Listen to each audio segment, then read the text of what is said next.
Can you guys see that over there? It looks like there's a freaking huge insect. A man holding a phone and filming shouts and points forward. A second later, a black shadow darts towards him, making him gasp in shock and quickly back away. This is a video that's going viral on YouTube. A male student watches in amazement, wondering if it's real, but the person next to him immediately denies it, saying this kind of thing is nothing new on YouTube. Besides, there's no way an insect that big could exist in this world. Being that big, it's no different from a person. A young man with a center-parted hairstyle watches and remarks that it's pretty cool. Something with a human body but insect wings, just like a superhero in an American movie. While they're laughing and talking, another male student appears, takes the phone and watches. The group turns and recognizes the newcomer as Suchin. After watching, he comments that there's nothing cool about insect wings and asks the center-parted guy if he doesn't find it creepy. Putting that aside, Suchin asks the group if they want to go drinking with some girls from their department. As he finishes, the other three young men look weary because they just went yesterday. Besides, they only agreed to go just to meet Suchin. Hearing this, Suchin considers canceling the drinking party, but the whole group instantly changes their attitude, bowing and assuring him they will definitely be at the meeting spot. Just as he appears, Suchin is an exceptionally outstanding student, a star with over 5,000 followers, and always getting A+ grades. He is always busy with meetings. If you look at it in terms of the food chain, he's at the most powerful position. To be a bit childish, this university is divided into two types of people. Ban once said that in this society there are only the strong and the weak. Humans also live in herds like animals, similar to ants and lions. No matter the form, a hierarchy always exists. Suchan is the object of attention and envy for the entire university. In other words, he's the strongest one here, a position that makes his student life perfect. As they're walking, the big guy suddenly asks Suchin if he'd mind if another girl joined them for dinner. When Suchin looks curious, this guy points in one direction with a mischievous smile. Next to them, a pink-haired girl cheerfully calls out, "Suchana!" And in Suchin's mind, the name Mihi echoes. With a radiant look, Mihi walks over and asks if Suchin's group is going to eat. The big guy whispers that she's Suchin's unofficial girlfriend, which surprises the center-parted guy. The four-eyed guy, on the other hand, thinks Suchin is lucky and is incredibly jealous. Before Suchin can answer, the big guy suggests that Mihi join them for drinks. The center-parted guy adds that Suchin is going too, which makes Mihi drool with excitement and quickly agree. Seeing this reaction, the big guy is even more certain that she's Suchin's unofficial girlfriend. Seeing Mihi's hands about to touch him, Suchin's expression suddenly turns serious and he decisively pushes her away. This confuses the whole group and they ask what's wrong, but Suchan doesn't explain. He struggles to apologize, saying his stomach feels a bit upset and he has to leave first. With that, Suchin leaves, leaving the group bewildered and gossiping. The four-eyed guy isn't too surprised, because this isn't the first time Suchin has acted like this, while the center-parted guy grumbles that Suchin must be on his period. Just then, Suchan adds that he had a wrestling match yesterday and is a bit tired, but this excuse only makes the group more annoyed. What kind of department in this school would have wrestling? After walking a short distance, Suchin sighs, feeling that his recent excuses were foolish. In reality, he has a secret that no one can know. Looking at a blonde male student, Suchin feels that he and the boy are no different. At the beginning of the semester, the blonde guy was very different from how he is now, always popular with everyone. But after some time, he is now always alone. For one reason, he let everyone see his inferiority complex. That day, everyone was gathered chatting over drinks. Perhaps due to an alcohol allergy, he started to break out in an itchy rash. Faced with the fearful expressions of those around him, he left immediately after. After that incident, he lost his confidence and is always alone. Suchin comments that it's very dull because everyone has their own secrets. Once you let people know about your inferiority complex, it's like exposing your weakness to the world. The reason an elite person like Suchin tells such a story is because he also has an inferiority complex. Taking off his outer shirt, Suchan reveals a pair of insect-like wings on his back. Recalling the words of the center-parted guy, Suchan doesn't find them cool at all, but rather disgusting. The cause of this was a dragonfly. When he was a middle school student, Suchin sprayed insecticide on a dragonfly that flew into his room. Immediately after, the dragonfly suddenly turned into a fine powder. The biggest mistake was that Suchin decided to taste that powder. After a period of fatigue and vomiting, Suchin gradually fell asleep, and the next day, wings suddenly grew on his back. He fell asleep in fear, constantly thinking about how to hide the wings and live a normal life. Suchin tried to limit contact with people out of fear of his wings being exposed. Just like that, Suchin all by himself successfully got into university. But what tired him was the loneliness that made him feel like living was worse than death. So upon entering university, Suchin was determined to change, and the first thing was his wings. He folded the wings and wrapped them up easily. From then on, his confidence gradually returned, creating an unexpected change. Someone once said that confidence is the first requisite for great undertakings. Since then, many more people have gathered around Suchin. But he understood that once the wings were revealed, this perfect student life would end. In fact, Suchan really wanted to hang out with Mihi, but these wings always got in the way. They seemed to want to remind him that they were also a part of his body. If he didn't let them out from under his shirt regularly, it would be like a person sitting for too long whose muscles couldn't take it anymore. Therefore, Suchin had no other choice but to secretly let them out, but he couldn't let anyone see them. Especially Mihi. Even if he died, he wouldn't let her see him like this. As Suchan stepped out of the bathroom, he unexpectedly ran into Mihi. Frozen for a second, both of them screamed in shock. Suchin slammed the door shut with godlike speed, while Mihi turned away and asked why Suchin came out without any clothes on. Behind the door, Suchan was sweating bullets, his expression extremely tense. Considering Mihi's reaction in his mind, she probably hadn't seen the wings yet. As he thought this, Suchin asked Mihi why she was here. It turned out those guys said they would gather for drinks at Suchin's place, so they gave her the address and told her to come first to check it out.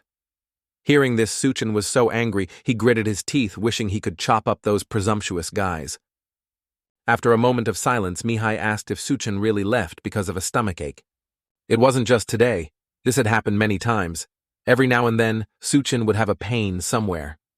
At this point, Mihi asked Suchin if he was hiding something. This question made Suchin's face go pale as a sheet, and he quickly denied it. His voice couldn't help but tremble a little. After he spoke, they both fell into silence. Suddenly, Mihi put down the things in her hands and told Suchan to come out.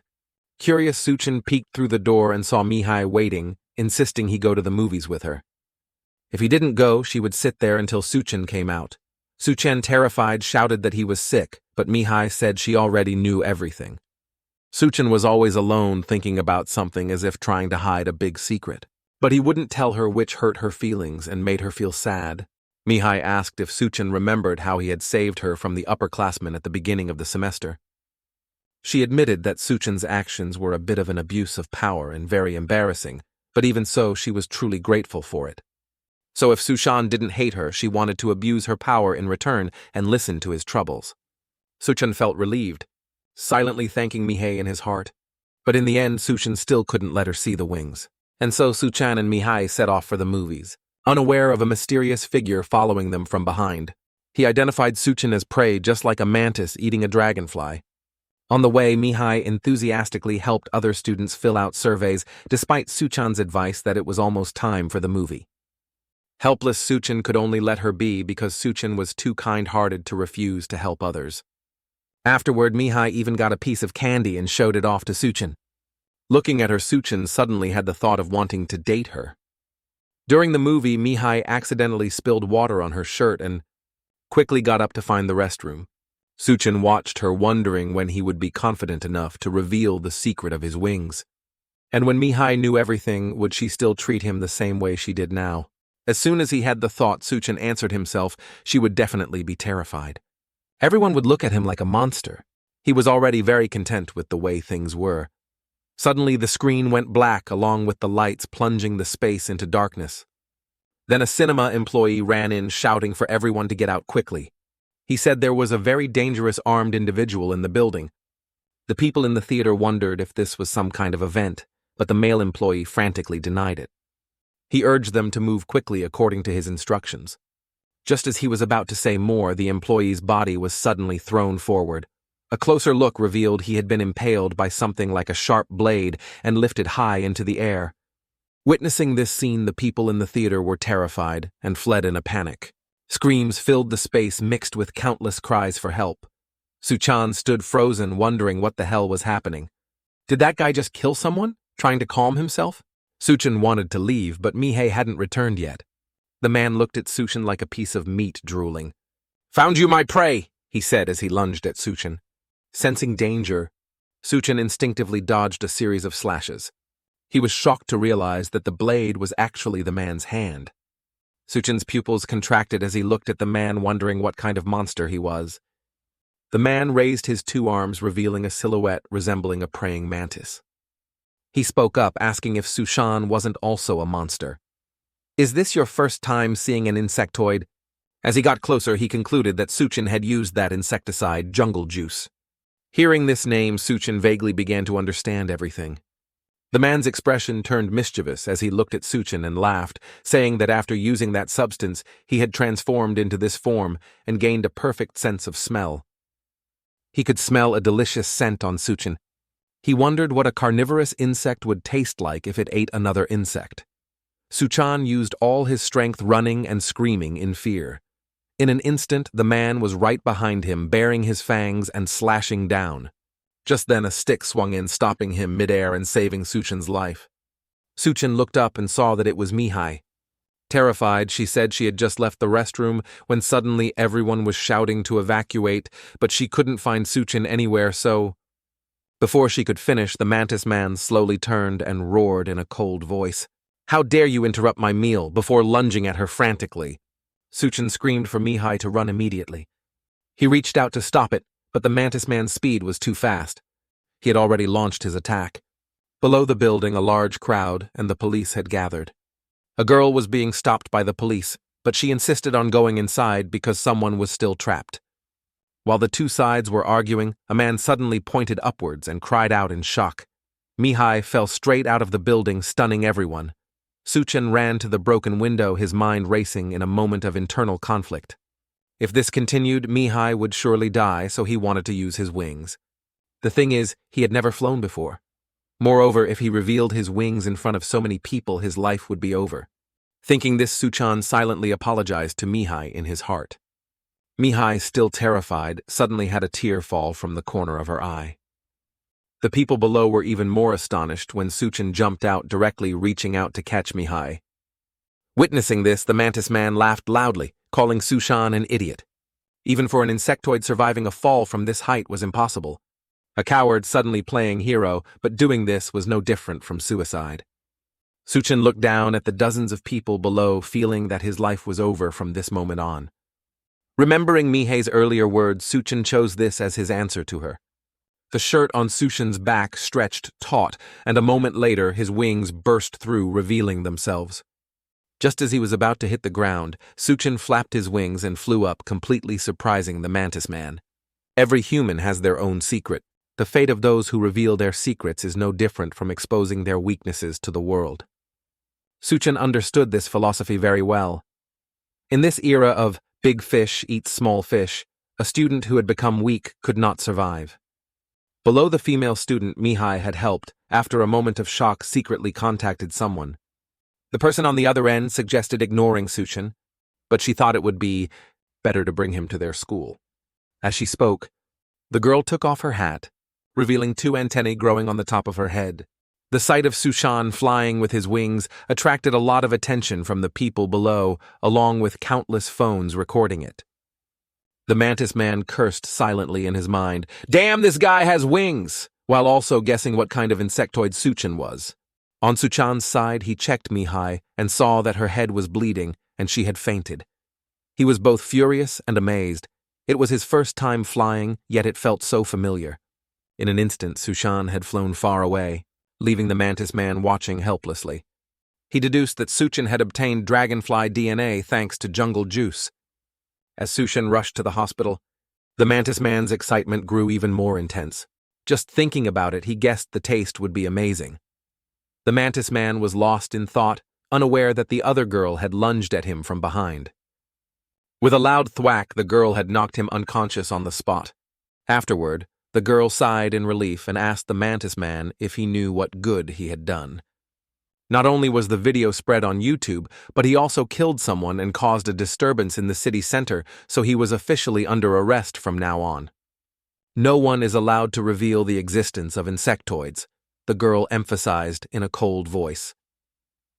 A month after the incident, things had gradually calmed down.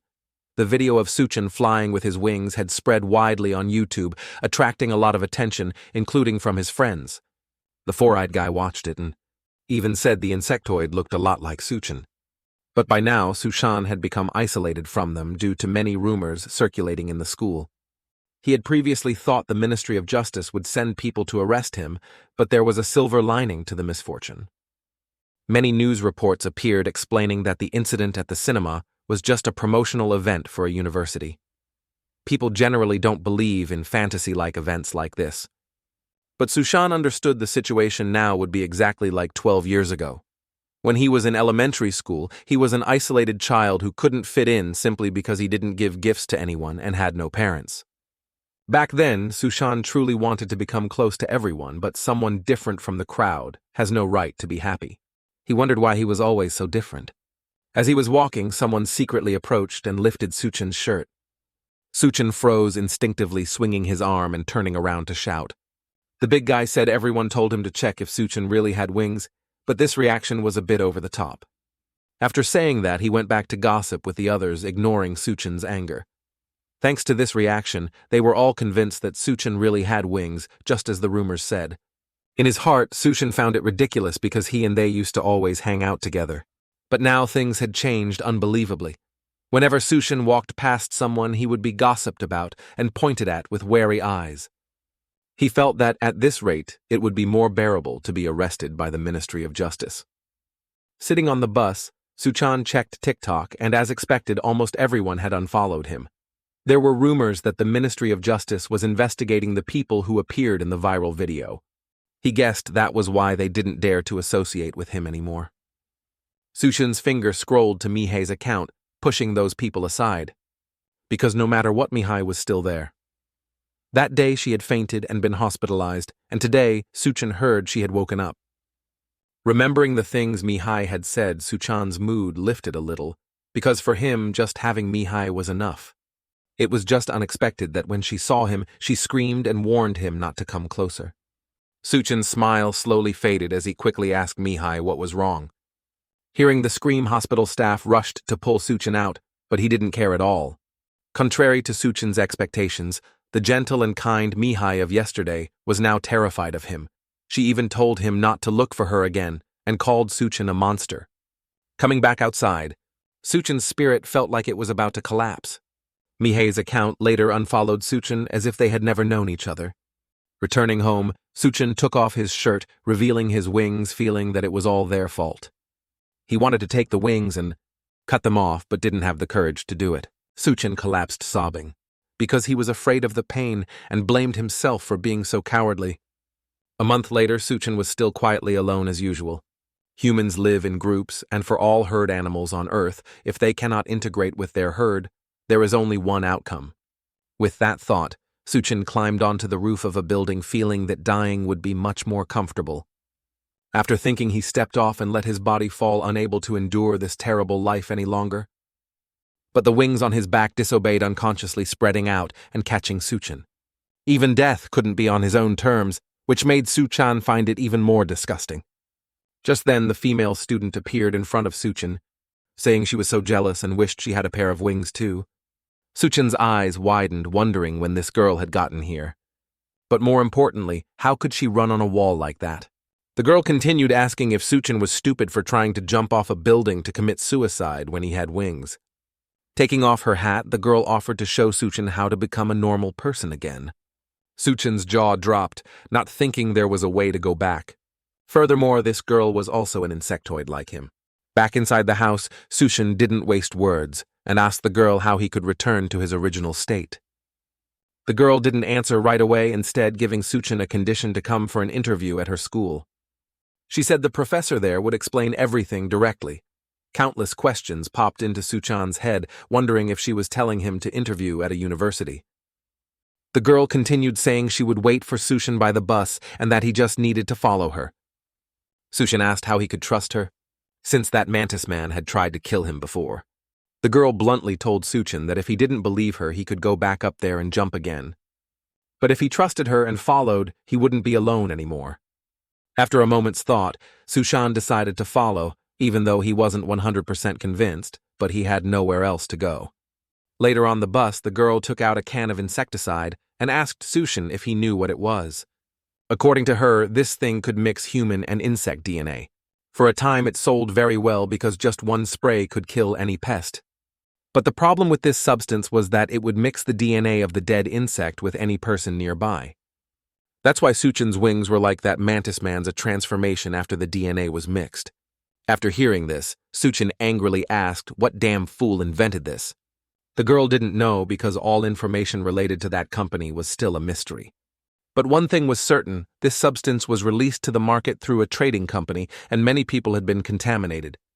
Suchan couldn't understand why no one knew about something this big, and the girl explained that all traces of people like them had been erased. Just as Suchan was about to ask another question, the vehicle arrived. Suchan followed the girl out and discovered they were still in a tunnel. While operating a control panel, the girl asked Suchan where tunnels are usually built. Suchan replied, "In mountains." But before he could finish, a blinding light shone straight into his face. The girl added that people like them were very hesitant to appear in front of others, so living in seclusion was the best option. Pointing inside, the girl declared they had arrived. What caught Suchan's eye was an incredibly large school that encompassed an entire forest, and this was the Nest School campus. Suchan stared wide-eyed, not understanding how a place like this could exist inside a mountain. Before he could recover from his surprise, Suchan's pupils contracted as he saw countless insectoids freely moving about. The insect parts on their bodies were completely exposed, unconcealed. Suchan's whole body trembled in shock, unable to believe such a place existed in the world. At the same time, the captured mantis man happened to see Suchan appear here as well. Seeing him stop, a guard behind him questioned him loudly and then jabbed him directly with a baton. While jabbing him, he asked if the mantis man missed the outside world, telling him to wake up from his dream because he would now have to live the rest of his life in a lab. The mantis man groaned from the jabs but paid no mind, only thinking of his dragonfly prey. Suchan looked around and asked loudly if everyone here was an insectoid. Before he could finish, the girl confirmed that they were all contaminated by jungle juice. Although it was called a university, this place was actually a protected area for people like them. It was just that with this number of people, Suchan felt it was truly too many. It was for this reason that the girl said he wouldn't be alone anymore. At this point, the girl Hjun said she was going to the faculty office and let Suchan look around on his own. She also mentioned that he was the only new student this semester. Afterward, Suchan walked all around the school, still unable to believe there was a university in Korea just like a forest. With everyone from children to the elderly. All of them had insect-like parts, and importantly, they didn't hide it. Walking a bit further, Suchan came across a man sitting cross-legged like a statue. His body was covered in honey, attracting a swarm of beetles to suck the nectar. He called them nutritious protein, caught them, and put them in his mouth, chewing noisily. Witnessing this, Suchan couldn't help but grimace and quickly walked away. He felt that no one here was normal. Suddenly, the man grabbed Suchan's shirt, lifted him up, examined his wings, and wondered what kind of insect he was. Suchan quickly regained his senses, shouted loudly, and hastily flapped his wings to move away from the man. The man acted as if nothing had happened, remarking that Suchan kept his wings under his shirt, yet they were still flexible. They even looked quite beautiful. Indeed, not bad wings. Then he asked Suchan why he had to hide them like that. Suchan, still not over his panic, suddenly remembered the sight of a terrified Mihi, and his mood sank. He told the man he came here to make them disappear and then turned to leave. The man remained silent, not replying, and watched Suchan's back, cursing him for being a weirdo. Not long after, Suchan was taken to meet Professor Hjun. According to him, he had heard reports about Suchan before. After a few greetings, he got to the main point of today's meeting. Turning on the screen beside him, he said he would show Suchan how to return to being a normal person. But first he would show him a video. As he finished speaking, the screen showed a graduate speech, followed by the Cinderella presentation ceremony for the valedictorian. As Suchan watched, he wondered to himself what Cinderella was. In the video, the valedictorian insectoid was seen holding a glass containing some liquid and drinking it. A second later, this person suddenly started convulsing and staggering as if stimulated. Suchan's pupils contracted as the insectoid, momentarily transformed back into human form. Excited Suchan quickly asked what the person had just drunk. Hjun calmly explained that their university's research institute had accidentally invented it while studying jungle juice. By applying the principles of jungle juice, they were able to separate and remove the insect DNA. To put it simply, this substance is the medicine to return to being a normal person, and its name is Cinderella. As he spoke, Hjun held up a bottle of the medicine. It took Suchin a moment to process all the information, and then he begged the professor for that bottle of medicine. But in this society, you only get what you work for. The professor said he couldn't do that. When Suchan asked why, he explained that Cinderella was not an easy medicine to make. It's a liquid medicine concentrated from jungle juice, so the quantity is very limited. He was very sorry, but the truth was, turning everyone back into humans was impossible. However, if he wanted to get it, he just needed to enroll here and graduate as the valedictorian. After hearing this, Suchin stood there silently, his mind filled with countless thoughts. He wondered what this school was all about. Back outside, Hjun asked Suchin what he planned to do. Suchin saw that giving the medicine only to the valedictorian was clearly a way to force enrollment. Hjun replied that the choice was Suchin's because if he hated the idea of enrolling, he could still live here. Besides, even if he did enroll, becoming the valedictorian was not easy at all. Suchan interrupted, saying it was fortunate that their condition wasn't money, because when it came to grades, he was more than confident. At this point, Suchan chose to register for enrollment. A few hours later, at the entrance to the lecture hall, countless students were gathered, chatting excitedly.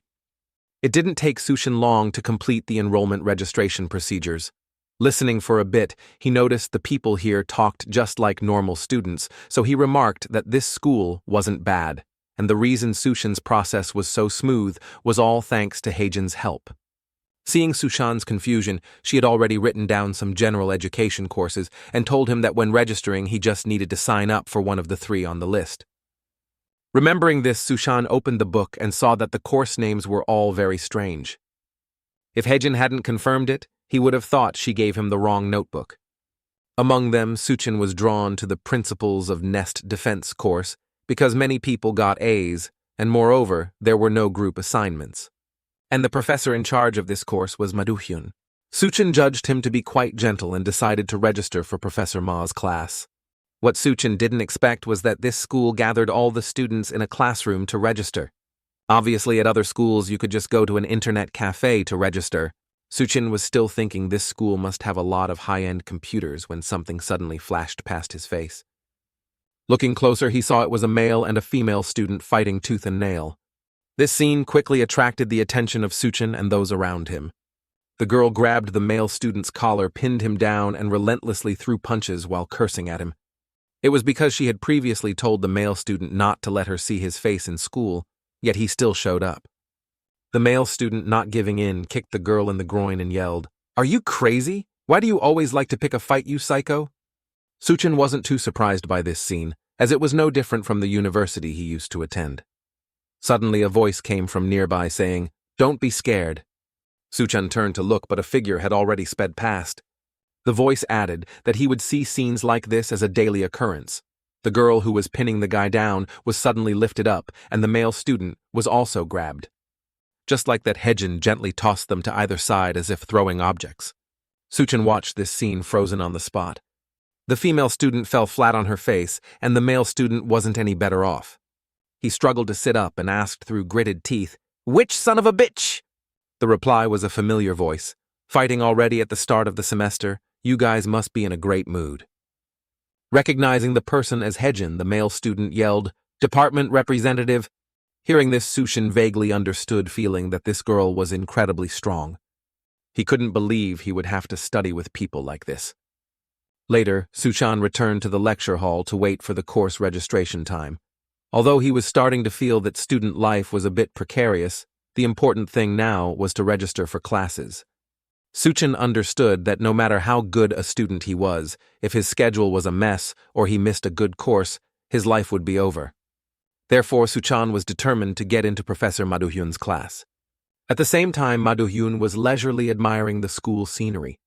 A second later, the beetle-eating man walked in and asked if there was a new student. And this person was also one of the specialized professors. Hjun quickly understood that he was referring to Suchan and asked Hjun for his thoughts, wondering if this student could survive the course registration war unscathed. Recalling Suchan's words, Professor Hjun smiled wryly and replied, "It's hard to say." Meanwhile, Suchan was waiting second by second in front of his laptop screen. The closer the time got, the more nervous he became. But when the time started, the students in the class suddenly started scrambling and jumping out the window. Bewildered, Suchan stood up and shouted, but no one answered. In an instant, he was the only one left in the classroom. Suchan ran to the window wondering what was happening, and saw all the students running at full speed straight into the forest. This scene made Suchan even more confused about what the hell was going on. Just then, a boy walked in and asked if Suchan was in such a hurry that he didn't research anything. Before Suchan could reply, the boy offered to tell him about the registration process here. Afterward, from a corner of the school, Suchan's shocked voice echoed, "What the hell, we have to go find the professors?" The boy confirmed and added that course registration at Nest was a bit unusual. The professors would be somewhere in the mountains waiting for students to find them. The professors would only give USBs to the first 16 arrivals.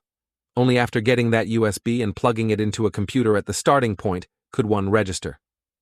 After hearing this, Suchan could only curse because no one had told him. The boy then asked which professor's class Suchan planned to register for. Suchan replied that it was of course Professor Maduyun's class, because he heard he was the easiest grader in the school. He also said his goal was to become the valedictorian. Understanding, the boy smiled and said it was a very difficult path, so he greatly admired people like Suchan. After saying that, the boy bid farewell to Suchan, and they went their separate ways.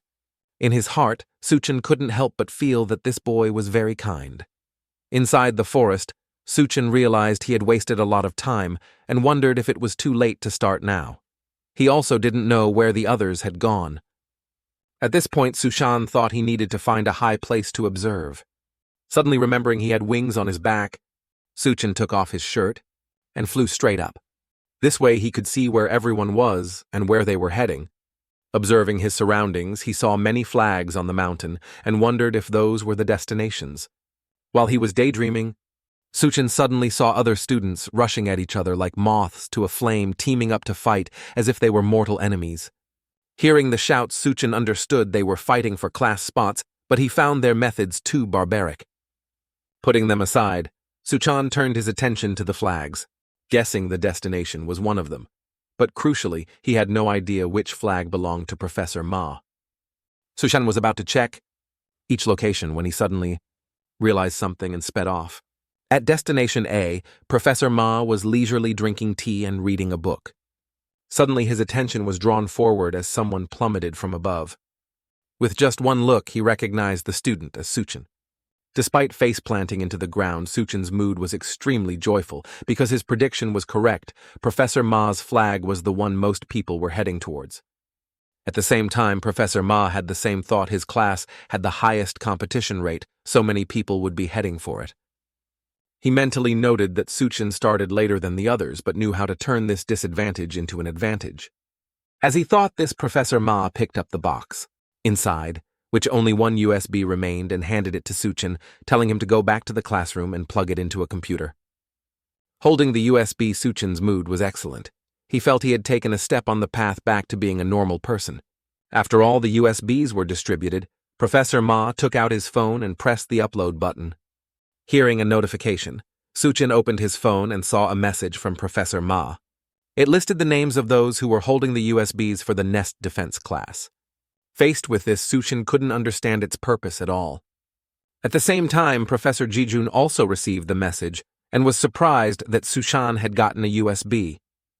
He chuckled, remarking that the main course of the party was just beginning. Not just Suchan and the professors, but all the students in the school received the message.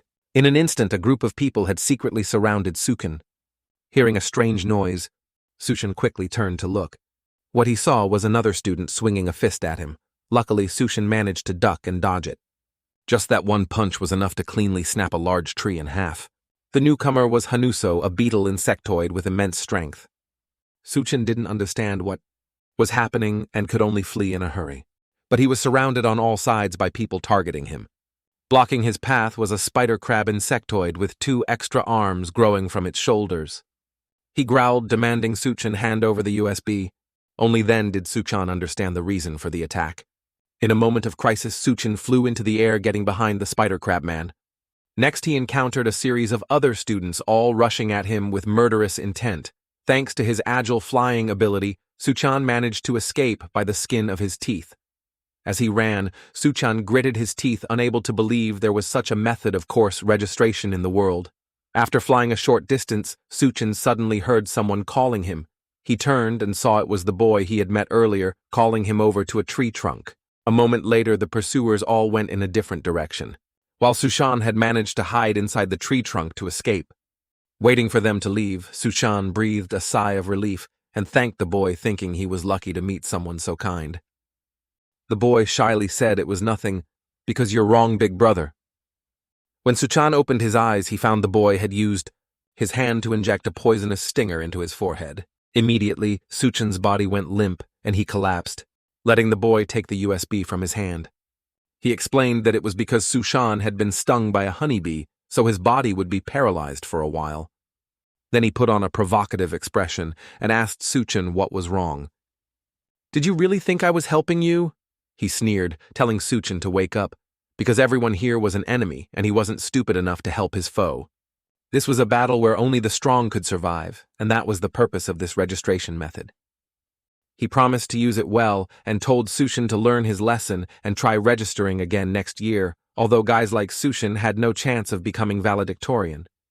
Thinking of the word valedictorian, Suchan used all his remaining strength to pull out the stinger. Without Cinderella, he couldn't return to being a normal person. With this thought, Suchan once again flew up high, chasing after the boy. Seeing this, the boy let out a small "oh" but showed no fear. He provoked Suchan, asking what he would do now since the poison would soon spread throughout his body. Despite his efforts, the distance between Suchan and the boy grew larger and larger. Suddenly, Suchan's eyes underwent a transformation, allowing him to see every movement of the boy clearly. Dragonflies are known as the kings of hunting, with a success rate of up to 95%.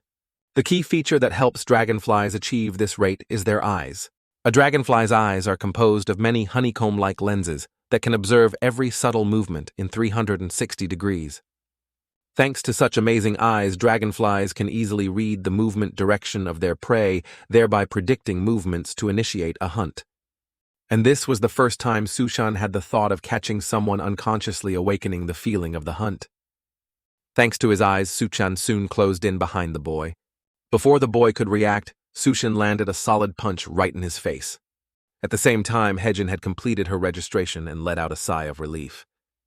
Suddenly, the blonde guy turned and asked if the person she brought was okay. He asked if Hjun also knew that many people were targeting Professor Ma's class. Moreover, if you didn't enroll in time, you would automatically be marked as absent. Faced with this, Hjun didn't answer, but fell into deep thought. Suchan threw a full-force punch, causing the kid to drop the USB he was holding. Seeing this, Suchan quickly flew after it to catch it, but unexpectedly another student snatched it first. This girl's speed was very fast. In an instant, she had left Suchan far behind. Calming down, Suchan was about to give chase, but realized the kid had been knocked unconscious by the punch. He knew very well that if the kid fell from this height, he would surely die. Looking towards the USB, Suchan felt that saving the kid was impossible. He reasoned that the kid started the trouble, so this was his own doing. Just as the kid's head was about to hit the ground, Suchan suddenly appeared and pulled him up. Despite his efforts, Suchan couldn't pretend not to see because he was still human. Suchan quickly threw the kid onto a treetop and then chased after the female student, but he had already lost her trail. With the poison already in his system, Suchan staggered and fell straight to the ground. With his consciousness fading, his body was completely unable to move. He didn't know how long had passed before Suchan heard someone's voice and gradually regained consciousness. In front of him was Professor Hjun telling him to get up. Seeing this, Suchan sat up, wondering how long he had been unconscious, and at the same time recognized the man before him. Before Suchan could say anything, the man had already turned and walked away, asking Suchan what he was still doing there when registration was over. Checking his watch, he said there were exactly 5 minutes left, but guessed there were no more USBs.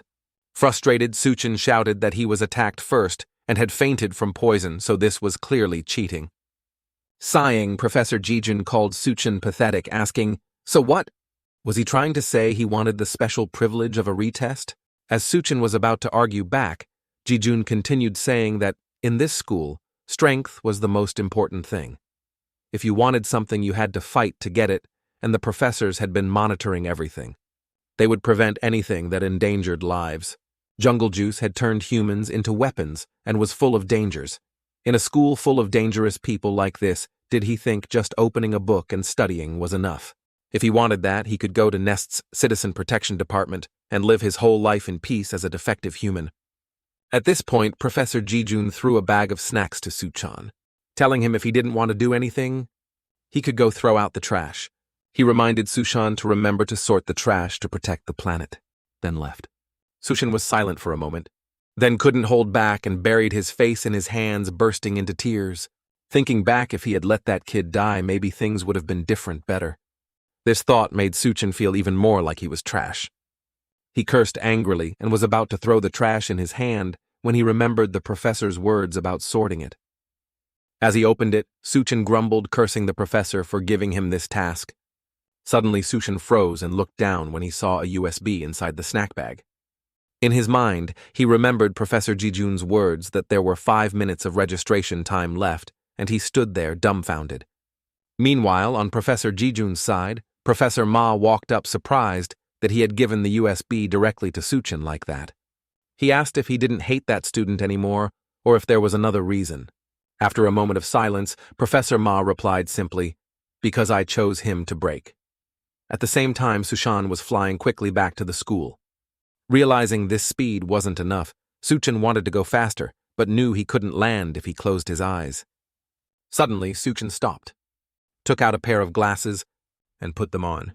With these, the wind and dust would be reduced a bit, and he could vaguely see his direction. Waiting only for that, Suchin used all his strength and flew off. Near the school, a group of people had set up an ambush waiting for students with USBs to return. Seeing someone flying towards them, they all stood up in unison to greet them with an expectant look. Unexpectedly, before they could do anything, Suchin shot past at high speed, leaving the whole group frozen in place. Regaining their senses, they quickly chased after him, wanting to steal it right in the classroom. Suddenly, the blonde guy appeared beside him and asked if he didn't know the rules. Before the group could react, they were sent flying by the blonde guy's kick. The leader got up in pain and shouted, "Which son of a bitch tripped me?" But he fell silent mid-sentence as something stabbed the ground next to him. In front of him were the imposing figures of Doha and Hasung, showing off their might. They spoke up, asking if they had forgotten that fighting indoors was forbidden. Earlier, after Hjun had enrolled, she received a message from Professor G, assigning her the task of helping Suchin. This made her wonder what Suchin had done, because Professor G wasn't the type to say such things. Suchin flew straight through the window, aiming for the laptop on the table. He quickly plugged in the USB and completed his course registration. The result was a success, but Suchin's face was still filled with alarm. After a moment, he finally dared to relax his body and let out a sigh. Even though it wasn't Professor Ma's class, there was no more time to think. Suchin could only encourage himself that if he tried hard, he could still become the valedictorian. Suddenly, a notification popped up on the laptop, catching Suchin's attention. Unexpectedly, right after registration ended, the orientation class was starting immediately. As a result, Suchin wanted to enter the class, but was dragged out by security because only students and professors were allowed in. Suchin said he was a student, but they required seeing his student ID to let him in. While Suchin was confused, Hjun arrived with a student card saying it had just been issued. Back inside, Suchin asked her if she studied here too. Hjun said this course suited her, but she had thought Suchan would prefer Professor Ma's department. Hjun told Suchin not to worry about not being able to become the valedictorian. Before she could finish, Suchin interrupted, asking who said you couldn't become the valedictorian just because the course was hard. He confidently stated that he hadn't given up on that goal yet. Entering the lecture hall, Suchin attracted a lot of attention from the students there. They had all previously seen the viral YouTube video and were whispering, feeling like he was a celebrity. Suddenly, someone slammed the table and shouted, Famous my ass! Hjun angrily asked if Suchan had lost his mind, revealing his wings in front of so many people like that. Thanks to Suchan, they had to work like crazy for a month to change public opinion. They also couldn't get Suchan out of there, because they were preventing the government from arresting people. Hearing this, Suchan finally understood why everything was covered up so quickly. Hjun stopped Hjun saying Suchan didn't need to know, then turned to reassure Suchan not to worry. Everyone here knew that Suchan was trying to save someone, and if it were her, she would have done the same. Therefore, Hjun told Suchan he could stand tall with confidence. In his heart, Suchan thought that Hjun must have faced many difficulties, yet she still said that. She was truly a good person. When Hjun left, a big guy sitting lazily at the back of the class suddenly broke into a mischievous smile. Hjun, still annoyed, wondered if Hjun helped Suchan just because he was a new student. Suddenly, someone walked up beside him. Just as Hjun started to ask a question, the big guy slammed his head down hard onto the table. Witnessing this, Suchan's eyes and mouth went wide with confusion. The big guy stretched and said he was planning to talk when everyone was here, but he couldn't sit still in those tiny chairs, which is why he dropped out. A second later, a group of people holding bats walked into the classroom, causing even more confusion. The big guy grinned and continued telling everyone to let him be the valedictorian. Faced with this situation, no one in the class dared to resist. The big guy walked up to them and said he really needed that Cinderella thing, so they didn't need to know much. Just hand over your student IDs, and he would be the only one attending class. Threatened by this group, the entire class didn't dare to move. Understanding their purpose, Suchan furiously lunged at the big guy, swinging his fist. Facing him, the big guy didn't hesitate, asking Suchan what he was doing, charging straight at his face like he was playing basketball. As he spoke, he dodged to the side, letting his underling behind him swing a bat at Suchan. After an unknown amount of time, Suchan woke up to find himself in a bed. He sat up and asked Hjun, learning that this was the infirmary.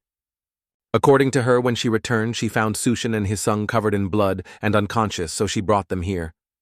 Remembering the student ID, Suchan quickly checked, and sure enough, it was gone. While he was panicking, Hjun reassured Suchan not to worry because it could be reissued. Hearing this, Suchan felt relieved and thought those guys were stupid for stealing it. Hjun said she would go get the student card reissued and told Suchan to just rest here for a while.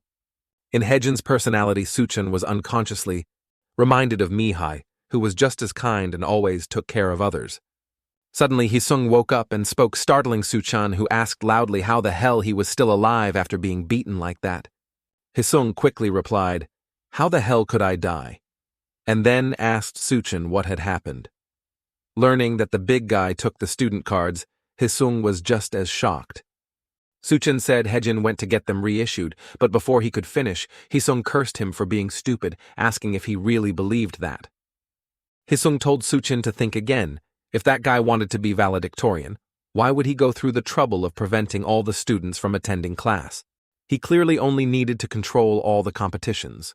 Moreover, a student ID couldn't be reissued in just one day. As he finished, Suchan's expression turned to shock as he understood the meaning behind Hjun's words. At the same time, Hjun had arrived at the place where the big guy and his underlings were gathered. Without any hesitation, Hjun spoke up, stating that if she just asked, they probably wouldn't return the IDs.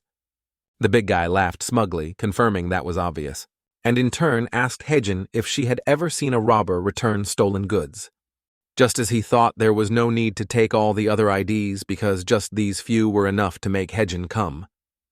From the beginning, his goal was to lure the top student of the first semester, Park Hjun, here. An underling secretly approached from behind and was immediately slammed headfirst into the ground by Hjun. Two others charged at the same time, but Hjun suddenly jumped high and spun around. The result was obvious. Both of them were hit. Seeing this, the big guy cursed them as a bunch of idiots for not even being able to touch Hjun. After saying that, he took the cards from around his neck and told Hjun he would throw them into the water. Still fighting the others, Hjun ignored them and ran over, wanting to snatch the cards. Suddenly, 4 sharp pincers appeared from the big guy's back, blocking her way. Using this, he easily knocked Hjun into the water, entering the waterbug's territory. As soon as Hjun surfaced, the big guy used his sharp pincers to stab down, forcing her to struggle to defend herself. For him, eliminating Hjun would make becoming valedictorian a piece of cake. And this way no one would suspect he had killed Hjun. Very quickly, Hjun was grabbed by the neck and forced underwater by the water bug man. With a crazed look, he was confident that no one would know Hjun had drowned. The underlings, still bitter, told the water bug man to inflict more pain on Hjun or make her beg before killing her. Hearing this, the water bug man felt it was a great idea. Since he was going to kill her anyway, he might as well have some fun. Suddenly, something shot past extremely quickly, leaving the group dumbfounded and confused. The water bug man was nowhere to be seen, allowing Hjun to surface and catch her breath. She turned to the side and saw Suchan holding the water bug man by the collar and cursing him out. The underlings on the shore saw this and frantically asked who Suchan was, also wondering if he was the insect that had just flown by. Recognizing Suchan, the water bug man was a bit surprised that he wasn't dead after being punched like that. After saying that, he threw an uppercut, but Suchan skillfully dodged it. Thanks to his compound eyes, Suchan could clearly see all of the water bug man's movements and easily avoid every attack. Moreover, he felt he could win against an opponent of this level. Suddenly, Hjun yelled for Suchan to dodge quickly while the water bug man smirked. He swung and missed, but he used the sharp pincers on his back to launch a sneak attack. In a flash, Suchan flew backward, narrowly avoiding the pincers, and asked Hjun what was wrong. "I was just about to catch this guy," he said. Hearing this, Hjun didn't see how he was about to catch him at all, because this guy was on a completely different level from the others. Furthermore, they were also at a topographical disadvantage because the bug inside this guy was an aquatic species. If they were caught and dragged underwater, it meant certain death. They had to get out of the lake immediately. The water bug man held up the student cards in front of him, preventing the two from leaving. He smugly told Suchan's group they could leave if they wanted, but they just wouldn't have their student cards. Suchan couldn't contain his anger. This guy was already stronger, and yet he wanted to fight in an advantageous position. Suddenly, Hjun told Suchan to go back because their target was her. She thought if they got what they wanted, they would just return the student cards. This was her problem, so she didn't want to drag others into danger. Suchan landed and repeated Hjun's earlier words, "I won't be alone." And this time, Suchan didn't come alone either. With these words, Hisung appeared behind the underlings, kicking them in the face. Thanks to his grasshopper legs, every kick he landed was a critical hit. Seeing him, the water bug man gritted his teeth, not expecting this guy to recover so quickly. Since Hisung was also a pain in the ass, he planned to deal with him after finishing off Hjun. Before he could finish, Suchan had already shot forward to snatch the student cards, but the water bug man had anticipated it, thinking Suchan's move was a mistake. The water bug man used his pincers to stab at Suchan, who immediately retreated and retorted, "Who's the one who's wrong? All I have to do is not get caught." And so Suchan flew in circles around him, making it impossible for the water bug man to predict his movements. Remembering the classroom, he wondered if it was because there was more space to move around. But even so, this flying skill was too good. Suchan slid backward and then charged forward again. But this time the water bug man had a plan, guessing that Suchan was still only aiming for the student cards. In Suchan's mind, he wondered what would happen if he used the full speed of a dragonfly and punched. With this thought, Suchan suddenly changed direction and threw a punch straight into the water bug man's face, making his eyes widen in shock. Suppressing the pain, he counterattacked with his pincers, but Suchan still easily retreated to dodge. In his mind, Suchan analyzed that the damage from the last punch was reduced by more than half because of the water. After taking a heavy blow, the water bug man suddenly spoke up, suggesting they resolve the issue peacefully. He knew that Suchan's group and Hisung also wanted to become valedictorian to get Cinderella, so reducing the number of competitors would be mutually beneficial. While the water bug man was talking, bubbles suddenly rose behind Hjun. Then an underling surprisingly emerged and put Hjun in a chokehold. He was immediately knocked down by her elbow, but when Hjun turned back, she saw the water bug man behind her. If things had come to this, he thought just killing Hjun would be enough. Unexpectedly, at this moment, Suchan flew in, grabbed both pincers, and pulled the water bug man out of the lake in one motion. Suchan used all his strength to slam him down, causing the water bug man to face plant straight into the ground. While retrieving the student cards, Suchan cursed that if he became the kind of person worse than an insect, there was no point in using Cinderella. Looking at Suchan from above, Hjun's expression was one of disbelief that the student cards had been recovered just like that. Afterward, the three of them returned to the lecture hall. The orientation session had ended. The group had returned all the IDs to the students, but decided not to let them know who had retrieved them. Hjun wanted to keep it a secret because everything that happened was her fault. Despite these events, Suchan was still extremely happy because he had found a new home for himself. His old house was a bit far from here, so Suchan thought the student dormitory was a pretty good idea. The only problem was that Suchan had become roommates with a scary guy like Hjun. There were only two of them, yet he still wanted to drink beer. A second later, Hjun and Doha came in with snacks and drinks, apologizing for showing up unannounced. They were planning to have a welcome party, and since Suchan and Hjun happened to be in the same room, she suggested Suchan join them for a drink. Perhaps it was because Suchan hadn't had a beer in a long time since coming here.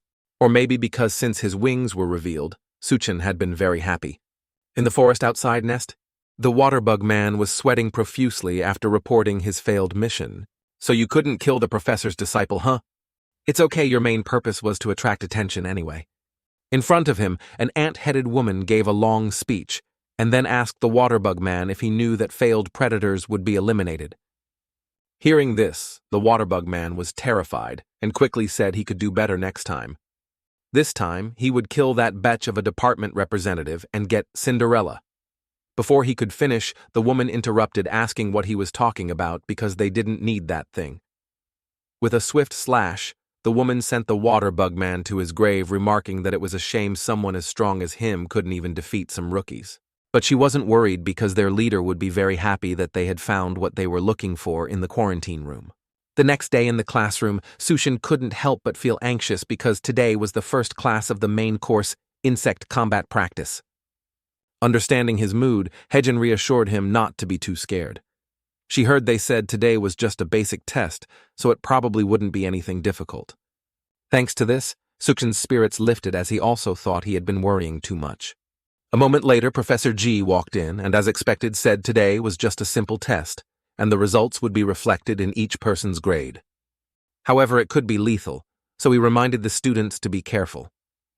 After saying that, he started a chainsaw right in the classroom, making Suchan's face contort, sensing that whatever was coming was not going to be good. Then the whole class was herded out to the training ground, creating a chaotic scene in one corner. Suchan's face was drenched in sweat as he ran and shouted, "What the hell is this?" while Professor G, like a demonic killer, relentlessly chased and slashed at the students from behind. He didn't understand why that homeless old man was here and, moreover, why he suddenly wanted to kill everyone. Hjun explained that it was Professor G in charge of this specialized course, which left Suchan gaping in disbelief. Hjun added that the Insect Combat Practice major focused on learning how to fight by using insect abilities. Their job was to fight against people like the mantis man Suchan had encountered. As she finished, Professor G from behind confirmed it was true. He had explained this at the orientation yesterday, but Suchan wasn't there. Insect abilities are like weapons, and some people abuse them to commit crimes, so he told Suchan he had to learn how to fight. Because Nest has to find and protect all those who have become insectoids. Only the strongest can survive, so if Suchan wants Cinderella, he will have to give up his weak side. The first test is tag. Use your insect abilities to escape, but if he catches you, you will be eliminated from the class immediately. As he finished, all three of them jumped, not daring to believe their ears. Professor G didn't give the three any time to spare. As soon as he finished speaking, he charged forward, swinging the chainsaw. While dodging, Suchan wondered why he told them to learn to fight, but they had to run. Even when he faced that mantis man, he could only run away. Compared to Suchan, Hjun was struggling even more, realizing that Professor G's speed was too fast. It seemed like the chainsaw blade was about to hit him straight in the face. But Suchan managed to pull him away, saving his life. Professor G's eyes narrowed slightly, realizing that Suchan's eyes had turned into the compound eyes of a dragonfly. He wondered to himself, did he read the chainsaw's movements? In the blink of an eye, Professor G chased them down and slashed, separating Suchan and Hjun. You say you came here to get rid of your wings, but you seem quite comfortable with them. It's as if you truly want to become a dragonfly. Hearing these words, Suchan suddenly remembered Mihi and became distracted from the fight. In that very moment, Professor G reached out ready to grab him and shouted, "Don't get distracted, you idiot!" Just then Hjun promptly hugged Suchan and escaped. Her two breasts bounced right into Suchan's face, making him hold his breath. Hjun reminded him of the situation, but Suchan was so dazed by the position that he could only stammer a flustered, "Thank you." Reaching a safe place, Hjun turned and shouted to Hisung, "Now's the time!" Understanding her, he slid down to avoid the chainsaw blade and then used his feet to kick up dirt, creating a dust cloud to obscure Professor G's vision. Faced with this trick, he clicked his tongue, remarking that kids these days have no manners. Taking advantage of Professor G being covered in dust, the three of them sprinted away as fast as they could. Meanwhile, in the basement of the prison, the ant-headed woman suddenly appeared. She went to the mantis man's cell and cooed, asking if he was still here. She added that it was so pitiful they would do such a thing to a precious life. She tried to open the door with the waterbug man's student ID but didn't have enough authority. Then she found the honeybee kid and hugged him affectionately, as if they were mother and son. The kid, his mind hazy, suddenly became alert again, wondering why he had stolen things from the professor's office. Turning to the woman, he didn't even recognize her. Countless unanswerable questions appeared in his mind. The woman said not to worry about such trivial things and then used the kid's stolen card to open the cell door. The mantis man easily escaped from inside and asked the woman what kind of insectoid she was because he found her scent so appetizing. The kid was scared out of his wits, but the woman held him tight. Just as their leader said, she found that the mantis man thought just like an insect. With that, she pushed the kid towards the mantis man, whose face was filled with animalistic lust, as a small gift for their first meeting. The mantis man bent down, looking at the kid drooling nonstop, and directly bit into him, chewing voraciously. Witnessing this, the woman even pushed up her ant-like head, remarking how interesting it was. On Suchan's side, he was out of breath from running and hiding for over an hour. Unable to hold back his frustration, he shouted, "What the hell kind of test is this?" Hisung recalled seeing most of the other students getting caught while the three of them were running. Suchan quickly asked if they had really all failed. Hjun guessed so because Professor G never broke his promises. Hearing this, Suchan sweated even more because he had a bad feeling from the very beginning. Not to mention the students, none of the professors here were normal at all. Suchan's spirits sank, wishing he could have studied in Professor Ma's class. Seeing this, Hjun comforted him, saying there was still an hour left, so they just needed to hang in there a little longer. Suchan still couldn't believe it, and asked again if Professor G would really fail everyone. In response, Hjun said that was his teaching method. Suddenly, Hisung signaled for the two to be quiet. Not far away, two female students were running when one of them accidentally slipped and fell flat on her face. The other girl turned to Professor G, about to speak, but he adopted an attitude of, "So what?" The green-haired girl continued, "Her ankle is sprained." Without even hearing her out, Professor G interrupted, saying that whether it was swollen or a broken leg in the real world, if you can't run, you die. Then he raised the chainsaw again and asked them what they were waiting for, why they weren't running. Faced with this situation, the two female students could only scream in terror, but suddenly Suchan appeared and blocked the chainsaw with his hand. Professor G was silent for a moment, then asked Suchan what the hell he was doing. Suchan shouted, criticizing Professor G for going too far. "It's only the first day, don't you think this is a bit much?" Suchan's action just now was so sudden that Hjun and Hisung couldn't stop him and continued to hide in the bushes. In response, Professor G retorted that if this were a real battle, they would all be dead. "Are you going to say some nonsense like you did to that mantis man?" he asked. He had said before that if they got caught, they would fail this class, so he had to admit Suchan was very brave.